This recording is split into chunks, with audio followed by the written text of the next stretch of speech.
Continuamos en el living y es momento de la columna de la Sociedad Uruguaya de Gerontología y Geriatría. En este caso estaremos hablando de la diabetes en adultos mayores. Recibimos a la doctora Natalia Lladó. Gracias por acompañarnos, un gusto recibirte. Muchas gracias a ustedes por la invitación.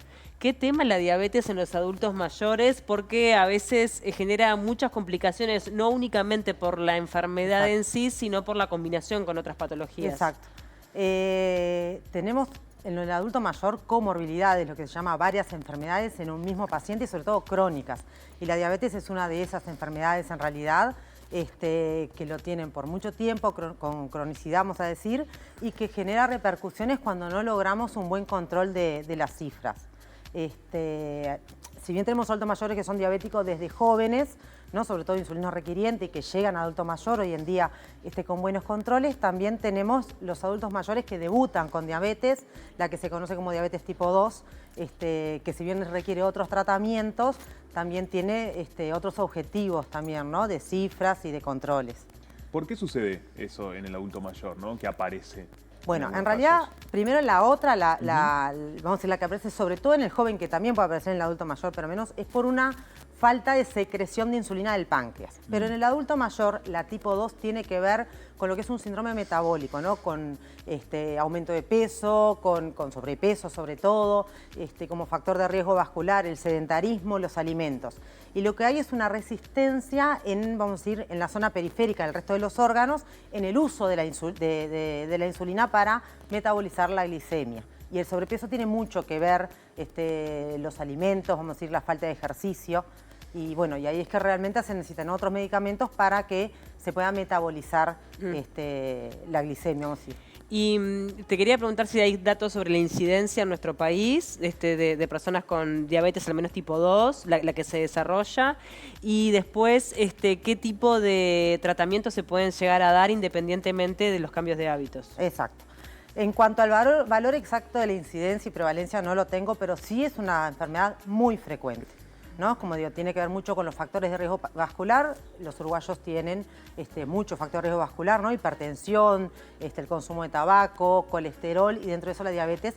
Y sobre todo tiene que ver con el sedentarismo también. Si bien por suerte hoy en día hay una cultura de aumentar los ejercicios físicos, realmente una vida saludable, esa necesidad de llegar como adulto mayor sano, fit, realmente todavía falta para como decís vos, los hábitos que se corrijan. Pero sí es bastante frecuente, ¿tá? Sí te voy a decir que es bastante frecuente, muy similar a la hipertensión, ¿tá? Y ambas enfermedades, y sobre todo juntas, como se da muchas veces, es que genera repercusiones a nivel vascular y a largo plazo. En cuanto a los tratamientos, son muy similares que en los adultos jóvenes, son los mismos. El plan de tratamiento es prácticamente el mismo. Obviamente que el ejercicio físico, las dietas, sobre todo acompañado de nutricionista, ¿no? Porque es importante en el adulto mayor, sobre todo, no tener la idea de restrictivo, de no puede, porque terminamos desalimentando al adulto mayor. Hay que hacerlo siempre individualizado al paciente, al estilo de vida del paciente, a la edad del paciente y a las comorbilidades que tiene el paciente. Siempre lo mejor, habitualmente diabetólogos trabajan con nutricionistas, es hacer un plan nutricional adecuado al paciente. Y después el fármaco adecuado, ¿no? Siempre teniendo en cuenta de no generar más efectos secundarios, porque en esto de un paciente con varias enfermedades al mismo tiempo tenemos el riesgo de reacción de medicamentos cruzados, entonces siempre valorar, como decimos nosotros, la bolsa de medicamentos y evitar los efectos secundarios. Y sobre todo, porque todo el mundo habla de la diabetes con cifras altas, en el adulto mayor, en el joven también, pero en el adulto mayor, evitar la hipoglicemia, ¿tá? Porque la hipoglicemia, que es el valor más bajo de glicemia de lo habitual, tiene iguales o mayores efectos secundarios a nivel sobre todo cerebral del adulto mayor. Claro. ¿Y qué tipo de chequeos tendría que hacer? Porque quizás nos están escuchando, ¿no? Muchas personas, bueno, ¿a qué tengo que estar atento? ¿Qué chequeos tengo que pedir? A veces tenemos que estar atrás de eso también. Sobre todo la diabetes tipo 2 que aparece en el adulto mayor es como muy tramposa porque a veces es asintomática, ¿tá? No genera síntomas que uno puede estar alerta. O en el adulto mayor presentar síntomas atípicos, que no es la que está en todos los libros, vamos a decir. Claro. Entonces, bueno, el chequeo habitual, la paraclínica, dependiendo del paciente, anual o semestral, donde se pueda pedir el valor de la glicemia en ayunas, para poder tener como screening en realidad, siempre ayuda bastante y en realidad es justamente a veces como que es una captación en ese momento. Nos escribe Mabel Depósitos y nos pregunta si puede existir la diabetes emocional.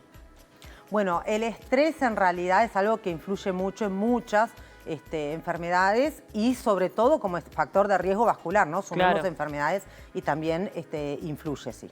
Bien. Sí, sí. No, y me quedé pensando con esto de la hipoglucemia, Sí. ¿no? Que son los niveles de Glicemia glicemia por abajo de lo esperado. Exacto.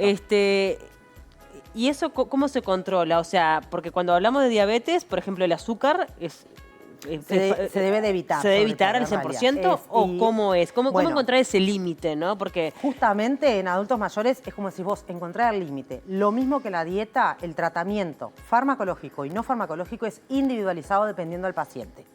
¿De qué depende lo individualizado? De las cifras objetivos que yo quiero llegar. Claro. Y no es lo mismo un paciente que tengo dos pacientes, ambos de 80 años, por ejemplo, uno que va al gimnasio, juega al tenis, hace hidrogimnasia, viaja, va con, ¿no? Y el otro que está dependiente por repercusiones que ya tuvo por X razones. Entonces, el valor objetivo de ellos dos es diferente. Yo tengo que adecuar el valor y en el valor van las restricciones diferentes en cada paciente. Entonces, el tratamiento individualizado es, vamos a decir, la base en el adulto mayor porque no es lo mismo para todos por igual. De la misma manera que cuando uno trata de bajar los valores de glicemia, tampoco queremos ser tan extremistas como en el adulto joven, ¿no? No queremos que esté tan bajo. Tenemos, por ejemplo, adultos mayores que cenan temprano, te hacen una merienda cena a las 7 de la tarde. Y hacen un ayuno muy largo. Y al otro día a las 8 o 9 desayunan. Son 12, 13 horas que están en ayuno y eso es perjudicial también. Entonces siempre depende del estilo de vida y el tipo de paciente y sobre todo la función que tiene ese adulto mayor. En todas las patologías seguramente han escuchado ya que la salud del adulto mayor se mide según la función, según lo que hace. Y ahí depende del paciente que yo tengo adelante, el objetivo terapéutico y de cifras que voy a tener.